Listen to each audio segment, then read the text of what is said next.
Hello மக்களே, இன்னைக்கு நடவு நட்டு இன்னோடு கரெக்டாக 66 நாள் ஆகுது. ஸோ பயிர் எல்லாமே பாருங்கள் ஃபர்ஸ்ட் கிளாஸாக வந்திருக்கு. ஒன்றும் குறை சொல்கிற மாதிரிலாம் இல்லை, நல்ல ஈல்டு வரும்னு நம்புகிறேன்.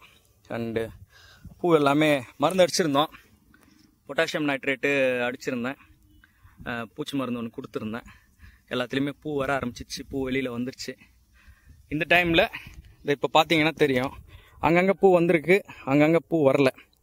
ஸோ இந்த டைமில் நம்ம அமோனியம் சல்ஃபேட்டு ஒரு அரை மூட்டை ஒரு 20 கிலோ கொடுத்தா சரியாக இருக்கும். ஏன்னா ரொம்ப பச்சை ஆயிடுச்சுன்னா புகை இறங்கிட வாய்ப்பு இருக்குது.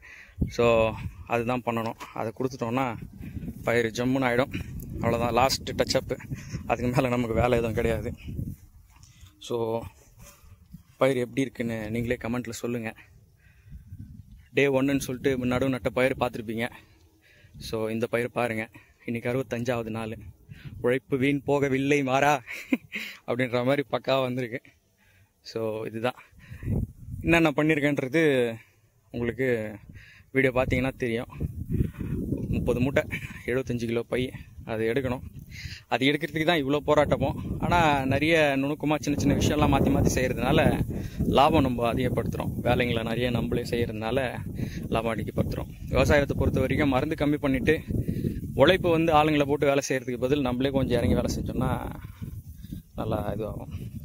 டில்லரிங்லாம் பாருங்கள், உங்களுக்கு பார்த்தாலே தெரியும். நிறைய பேர் டில்லரிங்லாம் வரல, நல்லா இல்லை, அந்த அளவுக்குலாம் இல்லை அப்படின்ற மாதிரி சொல்லியிருந்தீங்க. நீங்கள் பயிரை பாருங்கள், லைவாக காட்டுறேன். நம்ம செய்யாததெல்லாம் காட்ட போகிறது இல்லை, செய்கிறது தான் அப்படியே காட்டுறோம், இருக்கிறது அப்படியே காட்டுறோம். ஸோ அவ்வளோதான் மக்களே.